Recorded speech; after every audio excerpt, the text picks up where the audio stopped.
the time, training, nor the inclination for strategic thought. Let's play ready. Knowledge Daddies.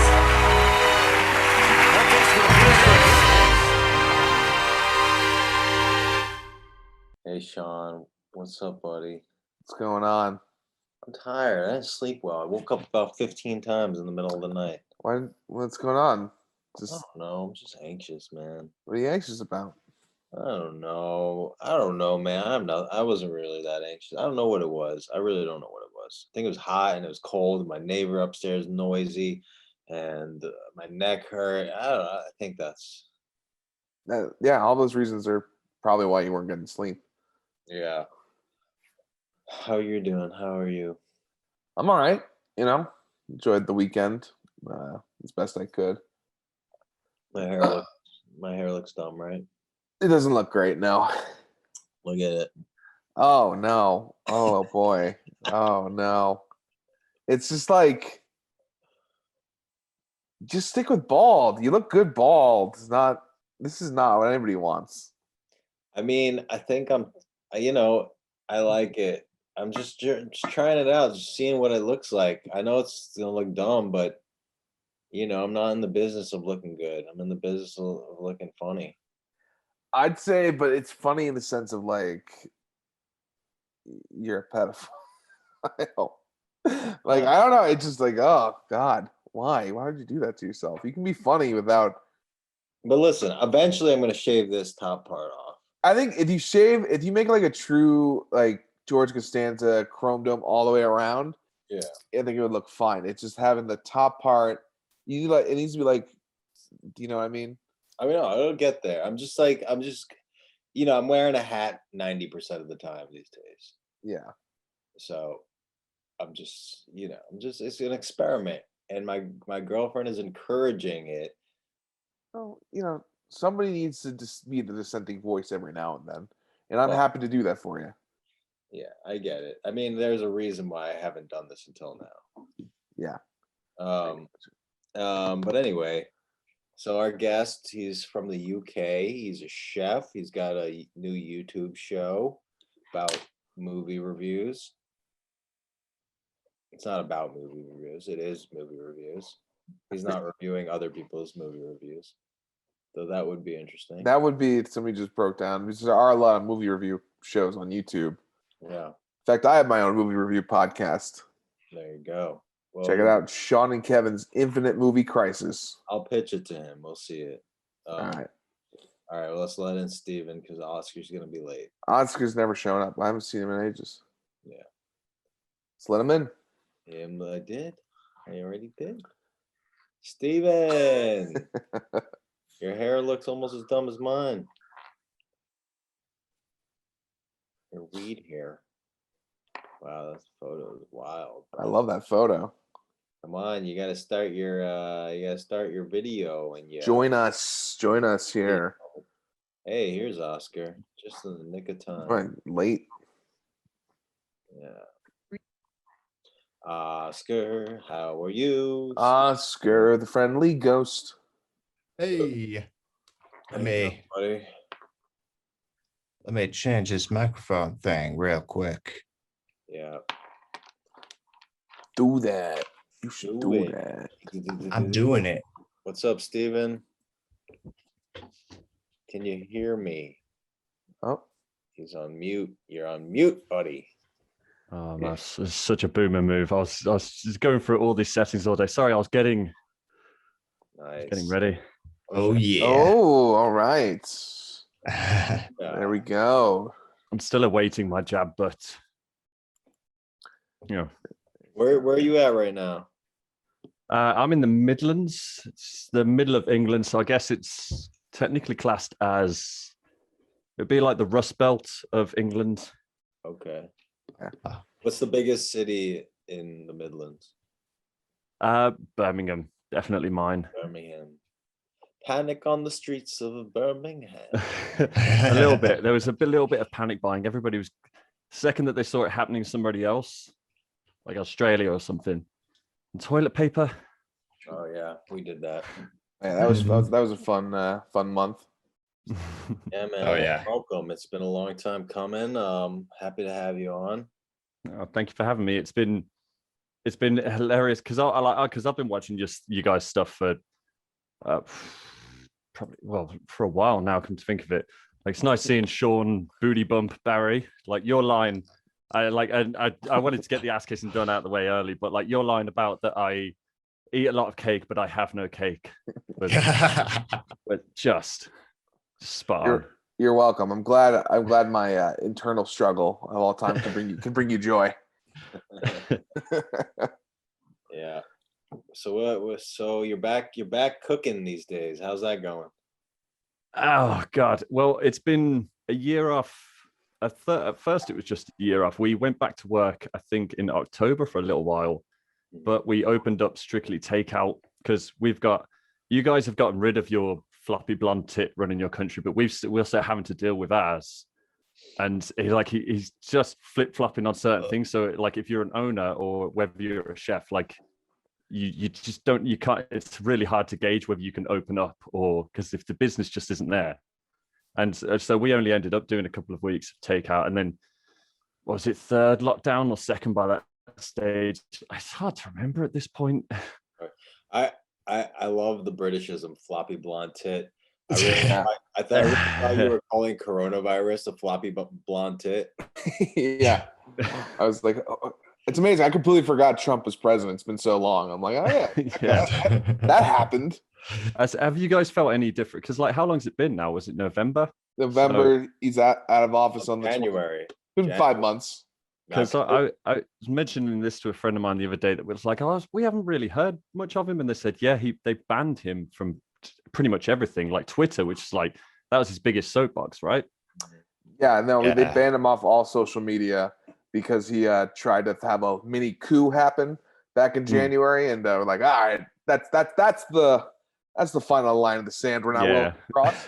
But it literally was like a switch went off when Biden became president. It's like, oh, things are significantly better. Still not great. Did they ban Trump from everything? I feel like he also kind of just was like, I don't give a fuck anymore. No, he got banned from Facebook, Twitter, Instagram, YouTube, Pinterest.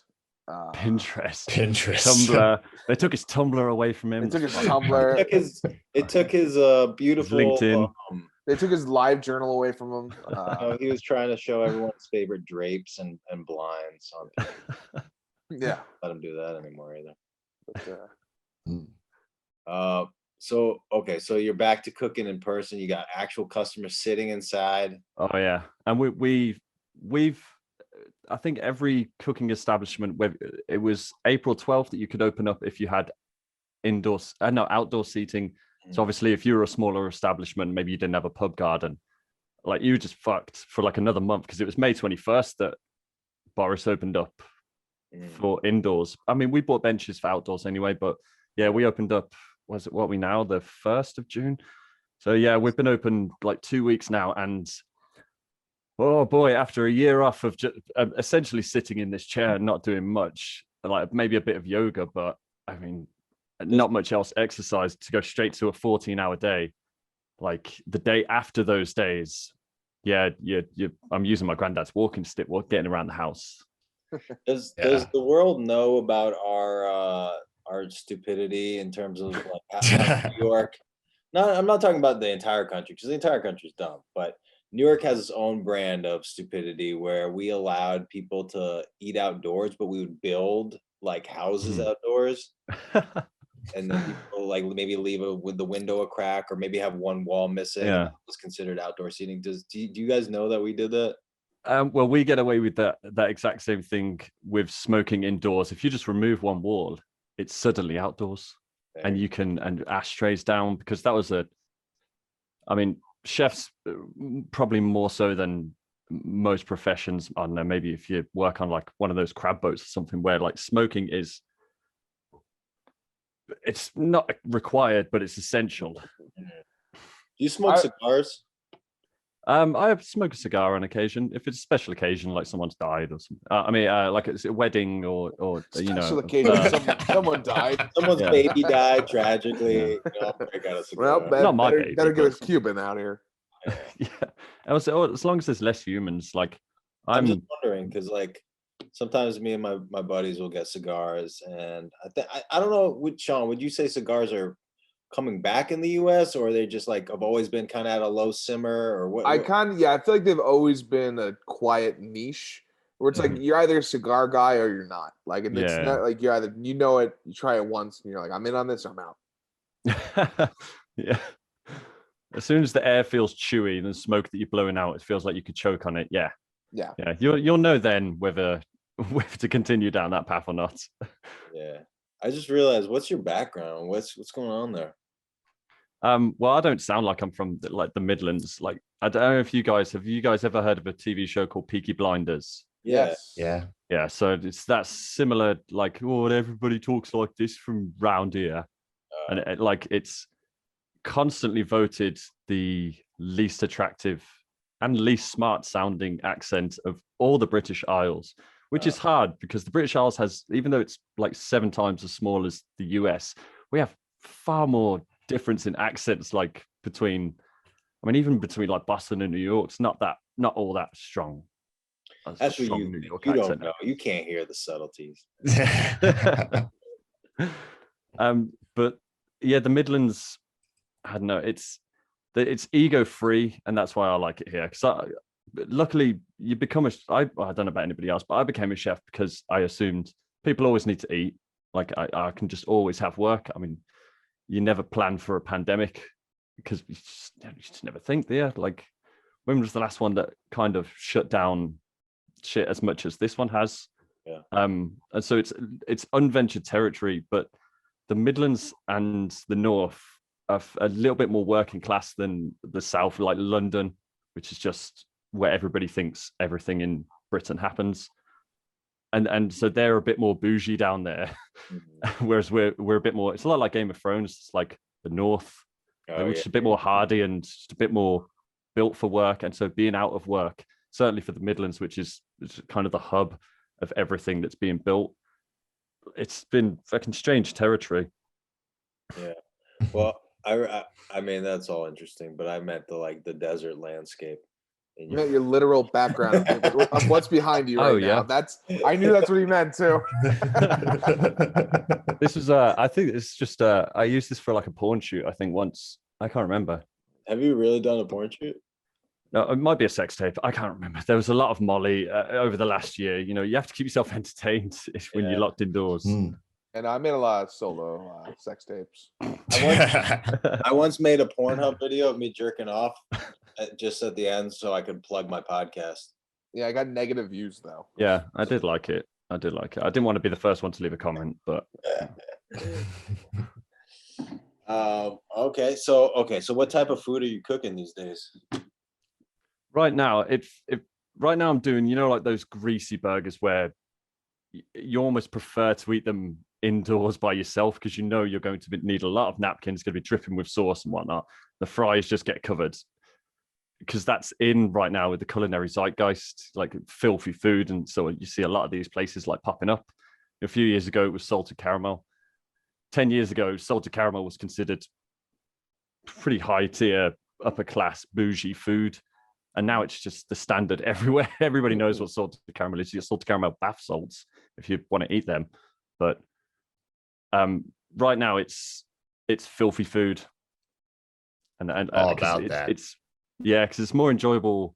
I just speak for others, but like as me as a chef, to every different job to cook something completely different, something that's not my wheelhouse, that I can learn something new or be thrown into a new environment. And so it's fun doing something that's, I guess, in at the moment.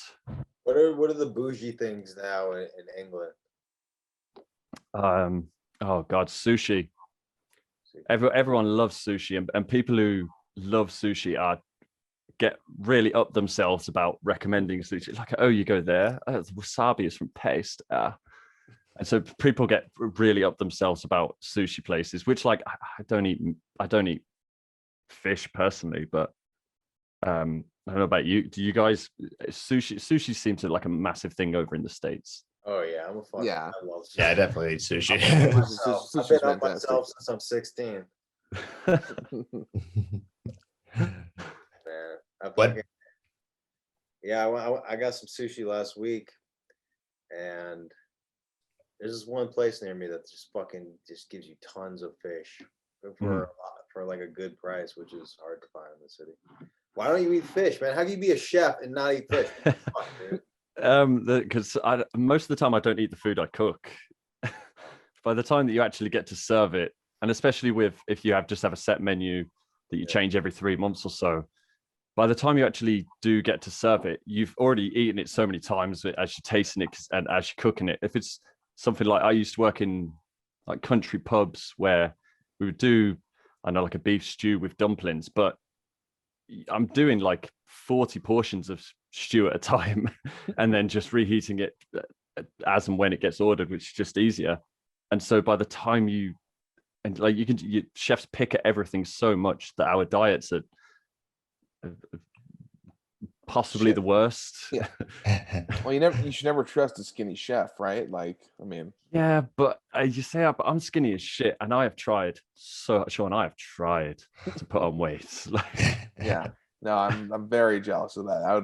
I'd love to be able to eat whatever the fuck I want, remain thin. Sounds great. Especially dad bods are in right now, right? They keep saying that, but I've yet to see anybody actually be like, that guy. Yeah, that guy's hot. Yeah, those are in when you're fucking Leonardo DiCaprio and you're yeah, but yeah, it helps if you have $100 million and you have a dad bod. Mm-hmm. You see the pictures you see a movie with Tom Cruise, and in the movie he looks great because they've touched him up with CG and whatnot. You see him behind the scenes, you're like, dad bod, right? Yeah, but no one's seen that. Oh yeah, so you're doing a YouTube channel now with a lot of movie reviews, right? How'd you get into that? Well, I'm doing the movie reviews because it's easier because I don't have to be on camera. I can record, I can stare at a script, because that's one of the things that I hated about having to do the boyish rants that I did before was, first off, I don't like looking at my own face, and I thought nobody else would either. So with these movie reviews, it's like, all right, let's cut down the face time, and it's just easier on me. Yeah. The almost the same with the movie reviews as the boyish rants is just shit that I'm thinking of anyway, that like if I'm watching a film, I'm like, like that doesn't happen like that, or like that was weird, or like if something happens in politics, I'm like, oh, that's a bit of hypocrisy. So it's the process of me just working through it, because I'm just a naturally angry individual. So it's the process of me working through it and trying to comprehend it. I just happen to record it and put it online I'm not massively self-promotative, just because it's almost any views or likes, though I am grateful for them, are almost secondary to me getting where I want to with whatever subject I'm covering or whatever movie. That's a good mindset, I think. I like if you could have sex in any movie, what movie would you have sex in? Well, the first thought, I mean, you want to go like Gravity would be cool, but you don't know how much leverage you're going to have. Right. That's hard. In 0G, right? Yeah, you might fly off and die. Oh, by the way, Oscar, plus some fluids are going to hit you in the face. Yeah, it's also a tense movie. Catch that airborne ejaculate. Speaking of gyrating and thrusting, I wanted to say, Oscar, you're in the video of How to Dance, starring Jess Grippo, so you can put up a little link down there below. We're not that fancy. I'm not. I don't feel like it. I barely edit these things as I do anymore. Well, this is why, like, when Andrew messaged me about this, I was like, oh fuck yeah, something I don't have to edit. Fuck yeah, I'm down. Like, whatever it is when she was teaching you guys the technique about the look, about staring off at a menu, seeing something you like.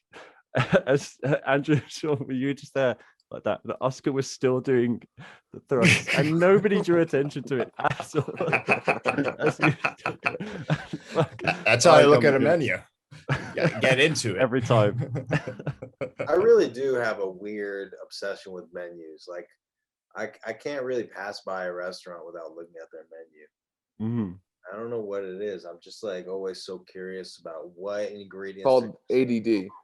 That's what you have. I'm just obsessed with food. I mean, I just want to know, like, because you can tell a lot about a restaurant from their menu, right? Like, you can tell. Yeah, and you could tell a lot about the chefs by how it's worded as well. Yeah. I worked at a small Irish grill house, And I've watched enough Ramsay's Kitchen Nightmares in the US to see like there's enough of those in America, like just on the side of the road, like Irish grill houses, and they all have problems. But it was in an area called Witton in Birmingham, which is almost entirely Muslim, and which is like first off a weird place for an Irish grill house. But when I got there was a chef who was there before me who just from looking at his menu, I could tell how up himself he was, that he was charging like £11 for a risotto in super like urban Witton, and just from reading the menu I could tell, and his name was on the menu as well, which is oh, it still gets me. You can also just tell like if there's too many items on the menu, you're like, oh, he kind of knows how to make most of these. You know, it's like it's very hard to like really dial in a recipe unless it's something like you really worked your ass off and you have a team helping you, or like whatever. Yeah, the teamwork is because you can work with people if that you hate. Like I've worked with front of house members who I hate, and I've told them as such. But as long as you can communicate and be professional. How do you tell them? Be like, I just want you to know, I hate you. I think the first one, because there's been a few. It was a front of house member who wrote something on a ticket. They got something wrong, and I was looking at it, and I looked at the head chef and I was going, oh, that's wrong. And I asked him to change it. I says, oh, we've only got 2 of them, and I told you we've only got 3. And he took the check out of my hands and went, there you go, handed it back to me and said, all right, yeah, do it. I was like, all right, let's crick the neck, let's crack the knuckles, time to whoop some ass. It's easy enough when you threaten to drag their face across the hot plate. The message sinks in fairly easy enough that you don't have to implicitly state that you hate them as an individual. Yeah, that's fair. It's all about the look of rage on your face. Yeah, we all get taught that at college. Have you ever seen the movie Waiting with Ryan Reynolds?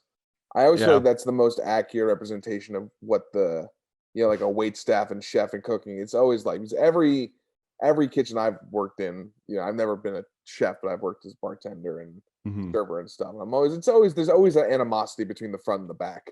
Yeah, for sure. Never have pleasant exchange.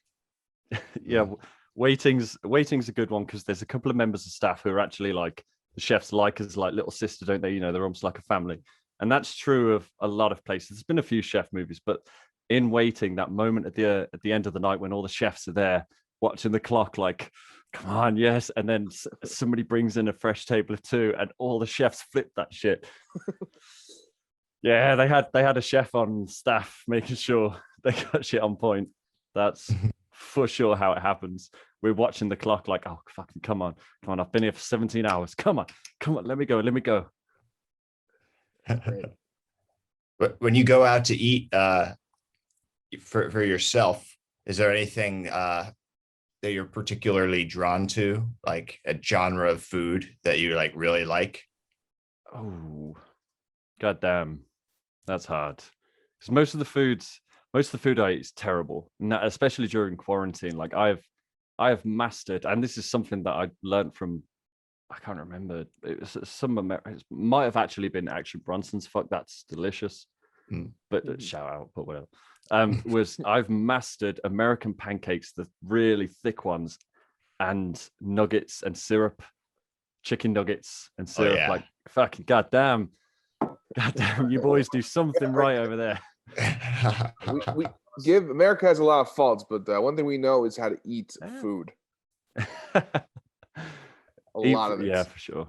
Have you seen those jiggly ass pancakes lately?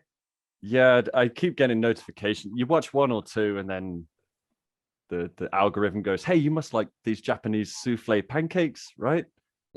I haven't heard of that. Kind of want to try them. I saw they got big enough that they were on the Great British Bake Off. So Do you guys get the Great British Bake Off over there? Yeah. Oh yeah. Like I love that show. People love it over here. It's a very big obsession for people. I like Noel Felding, so once he got on, I was hooked. Yeah. Yeah, he's a good chap.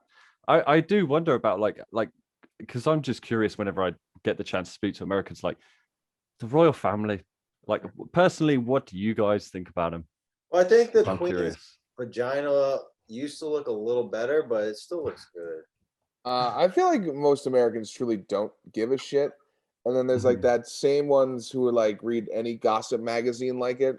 You Yeah. know, and then there's like the Anglo, there's like my mom's like an Anglophile. She'll read anything on, the British royalty. Like, like they'll watch The Crown any day of the week. Yeah. I don't give a fuck about the royalty, but I am kind of an Anglophile. Like I mean, you know what I was reading before bed last night? I was reading Evelyn Waugh short stories. Well, that's not too bad actually. You can learn a thing or two. It's not like reading. I mean, nobody would read like Hunter S. Thompson before bed. Yeah, I mean, that's not something you can drift off to. well, I love Fear and Loathing though. That's a great novel. Yeah, for sure. But yeah, I fucking read Wodehouse. I read P.G. Wodehouse novels, shit. I got given recently for my 30th, which was last month. Yeah. Ooh. I got Oh, happy given. Can you see? Am I gonna have to? flip the it? you have to flip it. Oh, yeah. Yeah. There you someone go. got us that with the embossed cover as well. Sorry, this is a Nice. capitalist only podcast. Yeah, it's not it's our podcast, right? This is our collective. Podcast. Well, I own the means of production, but yeah.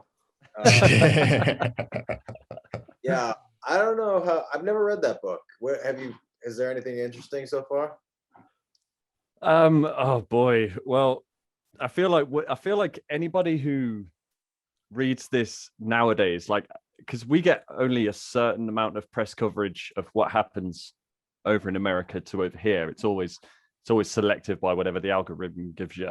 And so I think a lot of the people who are proclaiming socialism haven't actually really read any of Marx's stuff.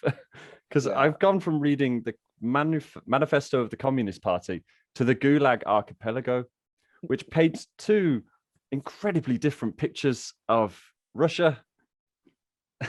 Yeah, no, the problem with the socialist movement has been really co-opted by like what's trendy in social media. So like people be like, ooh, fucking some celebrity retweeted Bernie Sanders, and they have no fucking idea. They're just like, oh, I'm broke. This seems like might make me less. They have no one. People don't read in America. America has just a fuck ton of blind confidence, and it gets you surprisingly far. Yeah, it does. Yeah, for sure. Yeah. I wonder, do they read the Communist Manifesto in like China and Vietnam? Was that a thing that a lot of people read? I don't even know about now, but just like historically. I don't. Maybe I don't know. Maybe it's like a different version of communism, because that's the biggest one. No, it's the teachings of Mao in China, isn't it? Right? They have their own. But at some point, they had to be like, well, where did Mao get this? You know. Well, I'm pretty sure Mao was able to be like, no, these are all my ideas. That's one of the benefits of being a dictator is you're like, no, it was me. Yeah, emperor as well, right? Chairman, Yeah. wow. Dictator, emperor. Yeah, nobody else became emperor. Oh, Napoleon. Can you call Napoleon a dictator if he was? I mean, he didn't last very long. What was it, like 7 years? Mm. I think he got hit a decade to be a real emperor. Yeah. Who's your guy's favorite dictator? I have to say, I mean, I like all the Roman dictators, you know, Marcus Aurelius. I don't even fucking remember. I listen to the History of Rome podcast before I go to sleep, and I remember very little of what. I've always been a fan of Fidel Castro. Yeah. He seemed to get them all into shape. I mean, he could do a better job of keeping the Cubans out of our great country, but other than that, people should. Yeah, that was a joke. I don't want to be canceled. No, yeah, don't worry. You know what I just realized is like Fidel. I mean, he chomps a cigar. He fucked a lot of women, right? Yeah, he was a big fan of beret. Here's the thing: take out all the oppression and killing people stuff. Had a pretty sweet life. Like that. Yeah. Have you ever heard of the name Nomen Est Omen? No. It's Latin for your name is your destinary. And Fidel, right? That means faithful, right? And Castro, I don't know what it means, but it sounds like castration. kind of like cutting off the tip of a cigar. I just remember hearing one funny story about Castro smoking cigars. He was invited to, I think, the UN. I might have this wrong, but he came in and he was smoking a cigar, and you're not allowed to smoke in there. And he's just like, keeps smoking the cigars. Everyone's waiting for the cigar to be done, right? And then like he gets down to like the end, right, where the label's there, and he can't even hold it anymore. So people are finally like, all right, thank God, like he's done with the cigar. And then what he does is like takes off the label and then just like gets like this like toothpick and then just plucks it into the cigar and smokes like the very end of the cigar. People are like, oh no, you still gotta wait for him to finish that cigar. Yeah. See, maybe Sean, you're right. Maybe like because as dictators go, Fidel was balling. Yeah, I mean, yeah, he actually earned his title. He fought back. Like, there's a lot of good. You know, if you take like the first 15 years, he was great. And even then, what has he produced? Great baseball players for my Mets, hot women. They keep the sweet ass cool 60s cars. Yeah. No one mentions that part. Like Yeah, the problem is they treat the whiter people way better than the darker people. all right, but that's planetary wise. We do that. That's all of us are bad. Literally every single country in the world, the lighter your skin is, the more likely you are to be a part of the ruling class. Not Canada. No, Canada's that way too. What do you mean? They just found a ton of indigenous bodies underneath in British Columbia. Okay, you're right, bro. Right. Yeah, So wait, we is all that technically our fault then? No. anything above fucking Maine is on Canada. That's the rule. Anything south, that's America's fault. Yeah, I wonder why that is. I wonder why like darkness, like even within Thailand or within Japan, like people with darker skin, like it's an insult to say someone's dark. Like why is that such a universal thing? I mean, I would have to assume it would just come from some sort of evolutionary thing. It's probably just because the people who are darker work in the fields, and then people You're in the associate that sun. with poverty. Yeah. You know. Yeah. Yeah, I mean, it's class based. Like money divides us more than race. But See, yeah. so 'cause check I out the think- Communist Manifesto. Yeah, but I was thinking about this that I think classism is a bigger problem than racism. Like, and that's my experience as a fucking blue-eyed white man. But I think because I far hate richer people, and this might be my own bitterness. I far hate richer people than I do, I don't know, people who aren't white. I mean, that shit just doesn't fucking make sense. But Well, I mean, yeah, I mean, you think about it, like the rich elitists of this country fucking hate the poor whites far more than they hate people of color. Like, Yeah. I mean, that's always the ironic part of our Republican Party is they're all the rich elite, you know, because they fucking hate their constituents. They fucking hate them, and it's like, you know, you're talking about the Midlands, the Midwest, all that. That's 85% white, and they just coaxed it full of drugs and opioid crisis and poverty and, you know, taking away jobs and automation, just devastate them. They fucking hate them. So I don't know. This is a weird conversation from cooking food. It's not my first podcast. Like normally anybody that goes off on like any sort of tangent, it's like, oh, right on, let's go down this route. And then Just keep driving. the hard part is trying to make it back to the part where you split off. Yeah. Yeah. Trying to make good conversation. Food. Yeah, I would attempt, but I know that at least from what I understand, like there's like the classism, at least in London, there's like sort of, it's more pronounced. Like there's like this posh sort of accent and like social attitude, and you could almost like hear the way people talk, and people like there's certain cultural. Too, you know? They do it here too, yeah. But like, hey man, how you doing? You know, what's up, guys? You know that. You know, you can have some guy from New York and the same person from New York be like, hey, how are you doing today? Yeah. It's like The Departed, where Leonardo DiCaprio has two different accents depending on where he's from. Yeah, That's exactly. I do it myself. Yeah. Honestly, I what do they call it? Code switching. I code switch. I code switch. I have like so many code switches.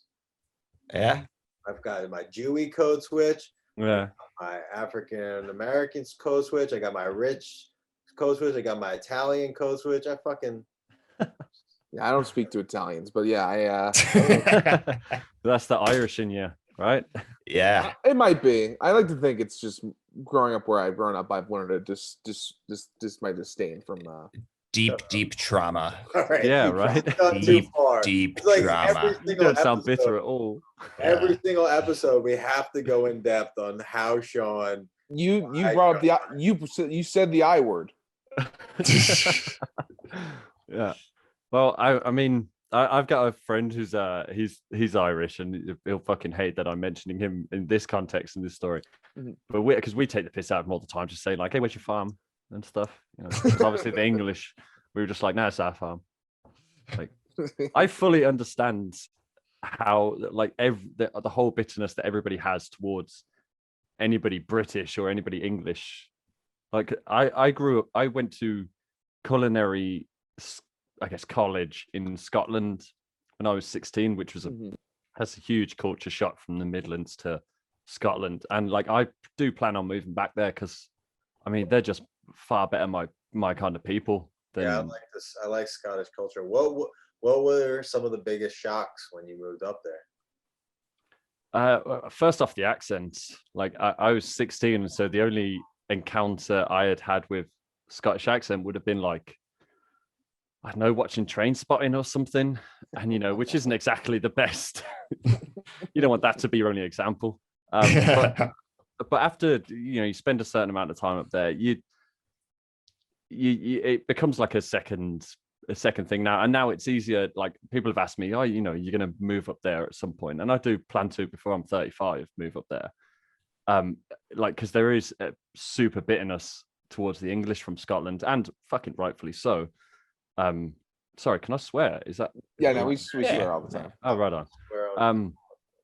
And it's an understandable bitterness that the Scottish people have. My plan is that the second I get over Hadrian's Wall to move there is to switch to a Scottish accent and just never leave it, and they'll never know. Can I hear your Scottish accent? I will. It depends whereabouts you want me to see it. I mean, whatever comes into my head, it's not hard. I lived there for, I see, a bit of part of a year, and so you hear it quite a lot, because there's quite a lot of dialects in Scotland as there is in England. In England, it's kind of like a fucking, you go around like a clock, and it's like a fucking trying to tune a radio. That's my Scottish accent. All right, do some lines from Braveheart now. You can take our lives, but you'll never take our fucking accents. You can That take makes me our laugh. Is life, that but you can't take our penis. is they got an Haggis. anti-Semitic? What is he, Australian? Yeah. To play, No. He was born in my hometown. Then he moved to Australia. Did they technically claim? Is it like everybody thinks Hitler is from Germany? Like they claimed him. Yeah, Is kind it of. Like, yours? well, because like up until like 97, everyone's like, "Fuck yeah, Mel Gibson." Yeah. So like Australia was like, "Yeah, that's our boy." And then I guess Mad Max. Yeah. Yeah, Mad Max, all that stuff. Furry Road. That wasn't too bad. There's been better films. What was the last terrible film you guys watched? Well, I do a movie podcast on my own, so we occasionally review terrible movies. I ever see Bullet to the Head with? Oh no, but do tell. It's with Sylvester Stallone. Oh my god, it's so fucking bad. It's literally, he's playing like a hitman down in New Orleans who his partner's killed, but like it's like he's just like an idiot. It's a terrible Sylvester Stallone movie. It's just a big dumb idiot. Where the whole movie they're teasing a fight between him and Jason Momoa with axes, and it just never happens. It's awful. Have you seen the movie? I watched a movie, and I didn't know that movies had sponsors like this. But The Pool, it's a Thai horror movie, and it was sponsored by Pizza Hut. And it's a guy stuck in an impossibly deep pool with an alligator, and that's the premise. And he gets a Pizza Hut delivery partway through, and that was quite bad. That was quite bad. The dog knocks the Pizza Hut pizza into the pool after having a couple of slices, and the pizza just like falls and it lands, and it's like perfectly in perfect condition, and it's just like eating the pizza. I was watching this movie White Tiger, on Netflix. It's like about classism in India. And it wasn't that bad. I just couldn't finish it just because there were no like redeeming characters. There was no one really likable. Everyone was just an asshole. Hmm. So I felt like that watching Army of the Dead. Oh, that was bad too. Ooh, see it that. took me a couple of times to get through that. That was stupid on a few levels. Yeah, That's like 3 hours long too. yeah. It's but a Zack Snyder movie, baby. Yeah, but I feel like more than any of a Zack Snyder film, I feel like this is the first one where he's truly allowed to be super indulgent. He fucking wrote it, directed it. He's the director of photography, which like Yeah, this film, the depth of field, like yeah. and the Nothing's ever in focus, focus. It's fucking Yeah. gray. super distracting. But then you get distracted because he does like one cool thing. You're like, oh, is the rest thing gonna be Yeah. cool? And then Yeah. no, it just sucks. Like it's like, oh, it's Yeah. Dave Bautista fighting a zombie with hand-to-hand combat. Cool. Zombie Yeah. tiger. Cool. Mhm. Fucking them explaining their feelings to each other. Awful. Yeah, no. And that one chick with the red bandana who's like, I've never killed any zombie. And then she gets trapped first by the guy who's clearly there to betray them. He's the Paul Reiser character from Aliens. Yeah. I'm here to collect super dangerous biohazard weapon. And she's like, I haven't killed any zombies. And then when she gets trapped, every shot is a headshot and she lives for so long. Your suspension of disbelief just goes out the window, which is hard to maintain with a Zack Snyder film. Yeah. But how did you feel about the Snyder? Have you seen the Snyder cut? Oh, I've seen the Snyder cut. Here's the thing. So on my other podcast, Sean and Kevin's Infinite Movie Crisis, we made sure to watch the original cut that came out first, and then the Snyder cut. And when you do it that way, the Snyder cut is like twice as good as that version because it's actually like a movie, but it's still way too long. There's always that dumb, stupid shit, but then you have some cool stuff in it, and it's entertaining enough. It's like it's still like, why did I waste 4 hours of my life watching this? Yeah, and I've seen it 5 times. You've seen it 5 times? That's almost a day. I did contemplate doing a video on it, a movie review, but after covering Solo, and Solo was 2.5 hours long. Yeah. And that video came in at something like 32 or 38 minutes, which is by far the longest video I've done that wasn't a podcast. Okay. I just knew if I covered the Snyder cut, I'd be done. And plus, everybody else had already covered it by that point. There's enough videos out there on the Snyder cut. Yeah. All right. Well, before we go, because I'm feeling really mentally infirm right now. I didn't sleep well, and I gotta go host an open mic. But I want to know, Steven, can you recommend any films coming out? Like, what are you most excited to see coming out? How do you guys feel about Edgar Wright films over there? Who's that? What did he do? Like Edgar he did Wright's like like Shaun of the Dead, Hot Fuzz. Oh, I he love did that Scott guy. Pilgrim, which was a good film, but it felt very American. Like Hot Fuzz and whatnot had a look to them and an aesthetic that I think it could only be in British film. Hot Fuzz, and whatever. Shaun of the Dead. Shaun of the Dead. Yeah. I've seen them both, but for some reason, I didn't love them. And Really? I generally love British comedy. Like I love Spade. It's a niche. Yeah. Those are like 3 of my favorite movies of all time. I don't know. I just didn't find them gritty enough or intellectual enough, or I don't know what it was. Yeah. But I'd say his new film Last Night in Soho, the trailers just dropped, and that looks interesting because he's